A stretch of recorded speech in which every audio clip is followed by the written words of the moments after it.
नमस्कार। हिंदी वाइन्स में आपका स्वागत है।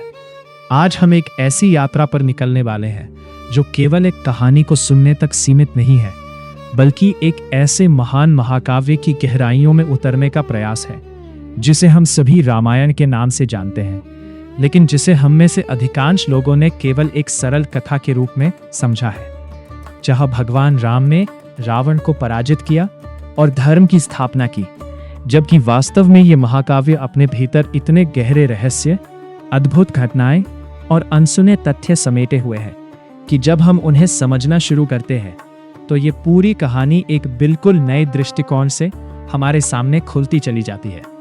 रामायण, जिसे महर्षि वाल्मीकि द्वारा रचित माना जाता है, केवल एक ऐतिहासिक या धार्मिक ग्रंथ नहीं है, बल्कि ये मानव जीवन के हर पहलू को छूने वाला एक दर्पण है, जिसमें हमें प्रेम, त्याग, कर्तव्य, धर्म, शक्ति, अहंकार और मोक्ष जैसे गहरे विषयों की झलक मिलती है।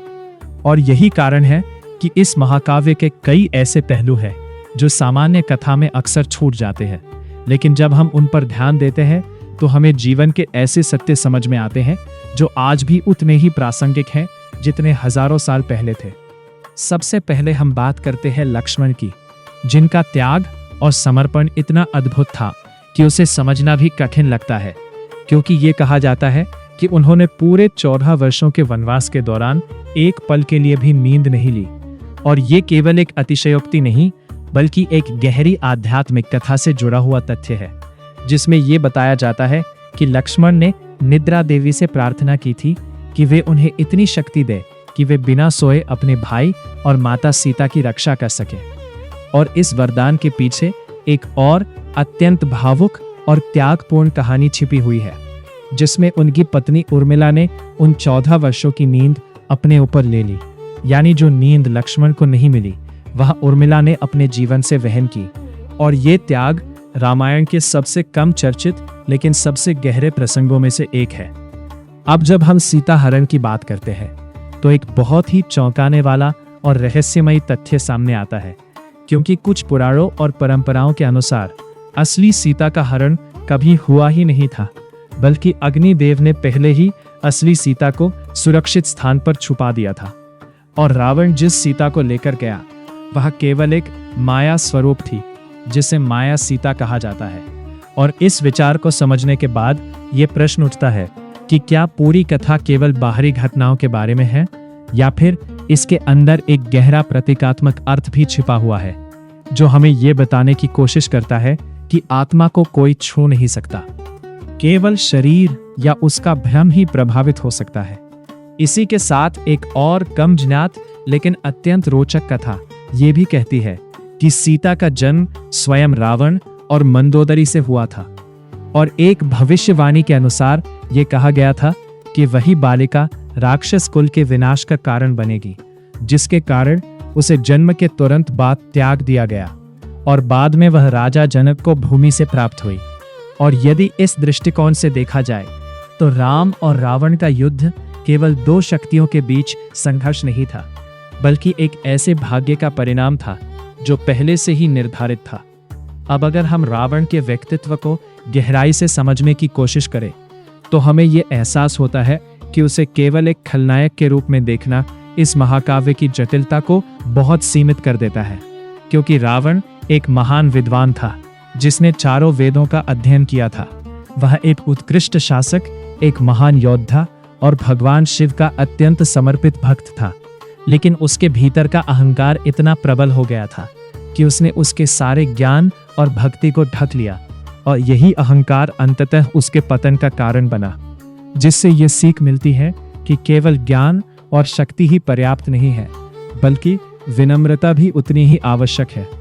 हनुमान जी के जीवन से जुड़ा एक अत्यंत रहस्यमयी और कम सुना गया प्रसंग ये है कि उन्हें एक ब्रह्मचारी माना जाता है, लेकिन एक कथा के अनुसार उनका एक पुत्र भी था जिसका नाम मकरध्वज था। और ये कहानी तब सामने आती है जब हनुमान लंका में आग लगा रहे थे और उसी दौरान उनके शरीर से गिरी एक पसीने की बूंद समुद्र में चली गई,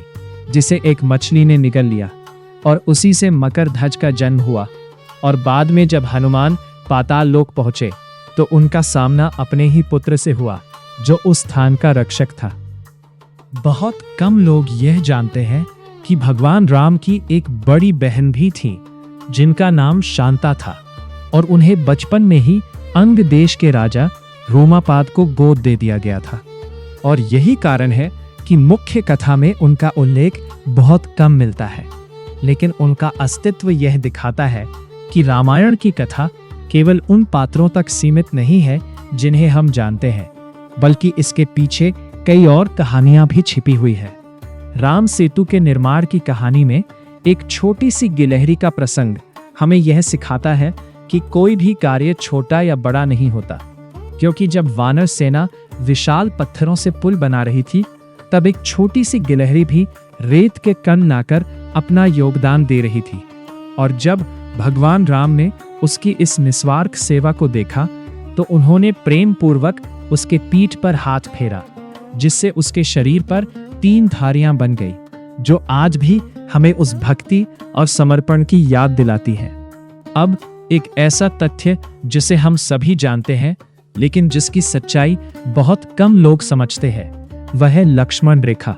क्योंकि यह प्रसिद्ध घटना मूल वाल्मीकि रामायण में वर्णित नहीं है, बल्कि यह बाद के ग्रंथों और क्षेत्रीय संस्करणों में जोड़ी गई। और यह हमें यह समझने का अवसर देती है कि समय के साथ कहानियां कैसे विकसित होती हैं और उनमें नए तत्व जुड़ते जाते हैं। रावण को पराजित करना इतना सरल नहीं था, क्योंकि उसे ब्रह्मा से ऐसा वरदान प्राप्त था कि उसकी नाभि में अमृत था, और जब तक उस अमृत को नष्ट नहीं किया जाता तब तक उसे मारना संभव नहीं था। और अंततः विभीषण ने यह रहस्य भगवान राम को बताया, जिसके बाद ही रावण का वध संभव हो सका। रावण के ज्ञान का एक और पहलू यह भी है कि वह ज्योतिष का महान ज्ञाता था, और उसने अपने पुत्र मेघनाद के जन्म के समय सभी ग्रहों को एक विशेष स्थिति में रहने का आदेश दिया था, ताकि उसका पुत्र अजेय बन सके। लेकिन शनि देव ने इस आदेश को नहीं माना, और यही कारण बना कि मेघनाद को अंततः पराजित किया जा सका। हनुमान जी के बचपन की कहानी हमें यह सिखाती है कि कभी-कभी हमारी सबसे बड़ी शक्ति हमारे भीतर ही छिपी होती है, क्योंकि वे इतने शक्तिशाली और शरारती थे कि ऋषियों ने उन्हें श्राप दे दिया कि वे अपनी शक्तियों को भूल जाएंगे, और तभी उन्हें अपनी शक्ति का एहसास होगा जब कोई उन्हें इसकी याद दिलाएगा। और यही कारण है कि जब वे सीता की खोज के लिए समुद्र पार करने से पहले संदेह में थे, तब जामवंत ने उन्हें उनकी शक्ति का स्मरण कराया। अंत में जब हम इस पूरे महाकाव्य को एक गहरे दृष्टिकोण से देखते हैं, तो हमें यह समझ में आता है कि रामायण केवल एक ऐतिहासिक या धार्मिक कथा नहीं है, बल्कि यह एक आध्यात्मिक मार्गदर्शक है, जो हमें यह सिखाती है कि जीवन में चाहे कितनी भी शक्ति, ज्ञान या सफलता क्यों न हो, अगर व्यक्ति के अंदर अहंकार आ जाता है तो उसका पतन निश्चित है। और दूसरी ओर यदि व्यक्ति में समर्पण, विनम्रता और धर्म के प्रति निष्ठा है, तो वह किसी भी कठिनाई को पार कर सकता है। अगर आपको यह गहरी और रहस्यमयी जानकारी पसंद आई हो तो इस वीडियो को लाइक करें, शेयर करें, और ऐसे ही और ज्ञानवर्धक और रोचक विषयों के लिए चैनल को सब्सक्राइब करना बिल्कुल ना भूलें, क्योंकि यहाँ हम केवल कहानियाँ नहीं बताते, बल्कि उन कहानियों के पीछे छिपे हुए सच्चे अर्थ को आपके सामने लाने की कोशिश करते हैं।